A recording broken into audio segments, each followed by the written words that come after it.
Welcome to CRE Fast 5. I'm Carly Iacono, and today we're taking a look at back to school shopping trends. Back to school is on, at least this week, and consumers are out in full force with their wallets open. In fact, the retail industry is set for its biggest back to school shopping season in recent years. Despite the rampant Delta variant, 74% of respondents to a recent consumer sentiment survey by Sensormatic Solutions said they expect their children to return to fully in-person classes this year. Spending is expected to reach $32.5 billion for K-12 students, or approximately $612 per student, according to a forecast from Deloitte. Now, this represents a 16% increase from 2020 and is also greater than pre-pandemic levels. Another $26.7 billion will be spent by back-to-school college shoppers, or approximately $1,459 per student. Consumers plan to spend the most on apparel and school supplies, but because children are using more digital technologies in and out of the classroom, 44% of households plan to purchase fewer traditional back-to-school supplies and allocate more funds to electronics, again according to Deloitte's report. Contrary to what you may believe, all of this spending is not being directed right to Amazon. During pre-pandemic times, Prime Day used to be a trigger to spike back-to-school shopping. However, this year, Prime Day was in early June, when many schools had not even finished their spring semester. So as we enter August, there will be greater urgency from shoppers, which should lead to a sales spike in in-store sales, and those actual brick and mortar retailers are the most likely to profit. Tech is one category that really is still focused on e-commerce, with 49% of respondents saying they plan to shop online for technology. Interestingly, as consumer confidence about shopping in stores increases, there is also a resurgence of consumers who prefer to shop at enclosed malls over all other choices. According to the Back to School Consumer Sentiment Survey, again from Sensormatic Solutions, 16% of respondents said they shopped at enclosed malls most frequently, compared to only 9% in spring of 2021. Now, granted, 16% is still a relatively small number, but the fact that that has almost doubled in the last 4 months says a lot about the reactive nature of consumer behavior.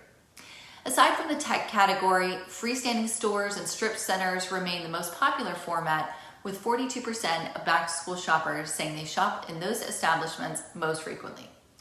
Many consumers are continuing to look for buy online and pick up in store or curbside pickup options as they continue to prioritize convenience and safety. I believe that buy online, pick up in store, and curbside will be two retail options that will outlast the pandemic. One trend that is somewhat of a surprise is the popularity of pre-configured kits, with 4 out of 10 families planning to purchase from the PTA or their school directly. Now, this number has nearly doubled since the pandemic started. Again, there's a safety element at play here, but more than that, I think the consumer has become accustomed to convenience, and businesses that cater to frictionless shopping are going to thrive. Now, let's take a look at the strategic retail partnerships and brand initiatives companies are forming to entice consumers. To draw in school-age consumers, big box retailers this year are looking to strike more partnerships with brands that are popular among teens and tweens. They're also launching more private label brands that incorporate popular apparel trends such as athleisure and are more inclusive. Walmart recently announced that it would be carrying the tween clothing brand Justice at 2,400 Walmart stores and online. So Justice shut down all of its retail stores in July of 2020. It was then acquired by Blue Star Alliance in November 2020 and relaunched its online sales in April 2021. The new partnership with Walmart is now the brand's sole brick and mortar play, and a great move by Walmart to capture market share. JCPenney's is also offering tweens and teens a new brand just in time for back to school shopping. The retailer recently launched its inclusivity-focused private label Thereabouts. The line features adaptive features for children with disabilities and things like no tags and sensory-friendly fabrics and seams. The line appeals to both kids and parents alike with low prices and trend-forward designs. Both Target and Kohl's are rolling out new partnerships with beauty retailers Ulta and Sephora, respectively, which should be appealing to college students. Kohl's is also offering 20% discounts to teachers and promoting its existing assortment of athleisure and casual wear brands like Nike and Levi's to meet teens' needs.